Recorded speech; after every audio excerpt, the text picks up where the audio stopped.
മാതാ പിതാ ഗുരു ദൈവം എന്ന് ആരെഴുതി? ആരെക്കുറിച്ച് എഴുതി?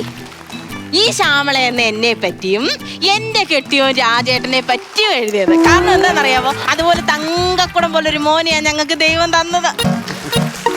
അവനെ പഠിപ്പിച്ചു, അവനെ വളർത്തി, ജോലി കിട്ടിയപ്പോ കുഞ്ഞ് ഞങ്ങളോട് എന്തോ പറയുന്നറിയാവോ? അച്ഛാ, അമ്മേ, ഇനി നിങ്ങൾ ജോലിക്കൊന്നും പോവണ്ട, ഞാൻ എല്ലാം നോക്കിക്കോളാമെന്ന്. എന്റെ കുഞ്ഞ് പറയും ഇവിടുത്തെ വീട്ടിലെ കാര്യങ്ങൾ മൊത്തം ചെലവെല്ലാം നോക്കുന്നത് എന്റെ മോനാ.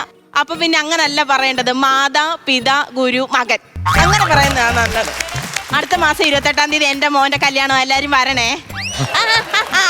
അങ്ങനല്ല 28-ാം തീയതി എന്റെ മോന്റെ കല്യാണം. എന്റെ ദൈവമേ, എന്റെ കുഞ്ഞിനെ പോലെ തന്നെ തങ്കം പിടിച്ചൊരു കൊച്ചായിരിക്കണേ. ആണെന്നാ തോന്നുന്നത്. കാരണം മോതിരമാറ്റത്തിന്റെ അന്നേ മമ്മി മമ്മി മമ്മി എന്ന് പറഞ്ഞുകൊണ്ട് എന്റെ സാരി തുമ്പേ നടക്കുമായിരുന്നു കൊച്ച്. എന്റെ സേഫ്റ്റി പിൻ ഉണ്ടായിരുന്നെ അന്ന് തന്നെ ഞാൻ ആ കൊച്ചിനെ ഇവിടെ കൊണ്ടുവന്നേനെ. പിന്നെ ചടങ്ങാവുമ്പോ അത് അതിന്റെ മുറയ്ക്ക് നടക്കണമല്ലോ. 2 മാസം കഴിഞ്ഞാൽ ചെറുക്കൻ അങ്ങ് ഗൾഫിൽ പോകും. എന്തായാലും പിന്നെ അവൾ എന്റെ അങ്ങനെ അതെല്ലാം നടന്നിട്ട് എന്റെ മോനെ പറ്റി അനാവശ്യം പറഞ്ഞു പിടിപ്പിച്ചു അപ്പുറത്ത് താമസിക്കുന്ന മോഹനൻ. അത് ഞാൻ ചേട്ടനോട് പറഞ്ഞിട്ട് ചേട്ടൻ അലാറം വെച്ചോണെന്ന് അവനോട് ചോദിക്കാൻ പോയേക്കോ. എന്റെ രാജേട്ടന്റെ വിരൽ തുമ്പിൽ ഇല്ല അപ്പുറത്തെ മോഹനൻ.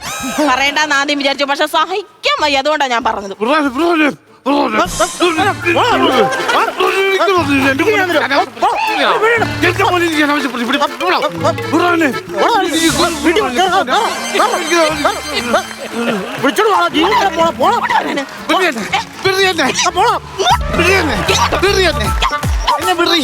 എന്റെ കുഞ്ഞിനെ പറ്റി അനാവശ്യം ചോദിച്ചോനെ.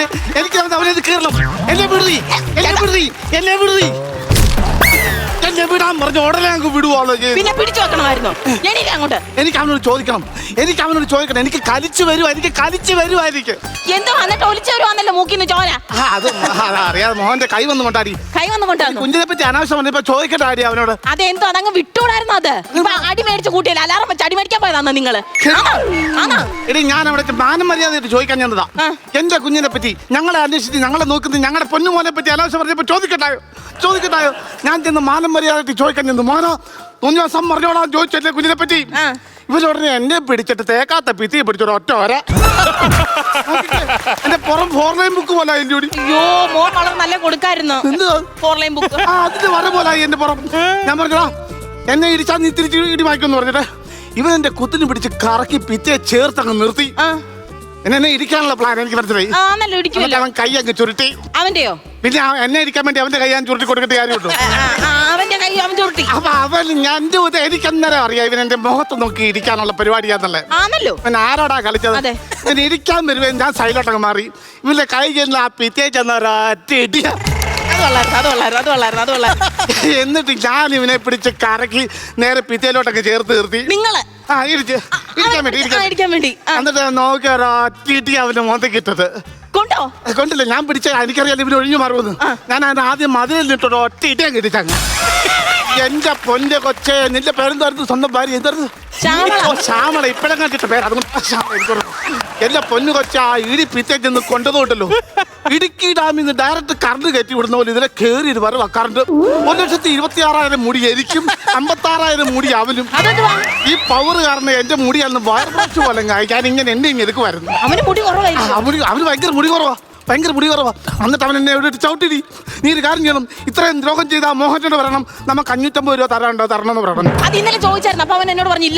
ആര് പറഞ്ഞില്ലെന്ന്? അവൻ പുതിയ ചെരുപ്പും പുതിയ നിക്കറും വാങ്ങിച്ചു. ആ നിലത്ത് കിടന്നപ്പോ ഞാൻ കണ്ട എന്നെ ചവിട്ടിപ്പോ ഞാൻ കണ്ടതാ അവനെ. തിരിച്ചു കൊടുക്കാൻ അന്നേരം ഞാൻ എന്നെ ചവിട്ടാൻ വന്നപ്പോ ഞാൻ നോക്കിപ്പോട്ടല്ലോ അവന്റെ കാലിന്റെ തള്ള പറഞ്ഞ ദാഹം വണ്ടിയുടെ ഡിക്കി പൊക്കി വെച്ചേക്കുന്ന പോലെ ആശുപത്രി കേസാവും. ഡോക്ടർ ആരടിക്കാൻ ചോദിച്ചാൽ മോഹൻ അടിച്ചാന്ന് ഞാൻ നാണക്കേട്. അതുകൊണ്ട് ഇപ്പൊ ആശുപത്രി നിന്ന് കയറാൻ പറ്റും. പകരുന്ന അസുഖമൊക്കെ ഉണ്ട്. ശശികല എന്നൊക്കെ പറയുന്നത്. ശിഖലയാണോ ഇസബല്ലയാണോ അസുഖങ്ങളും കാര്യങ്ങളുണ്ട്.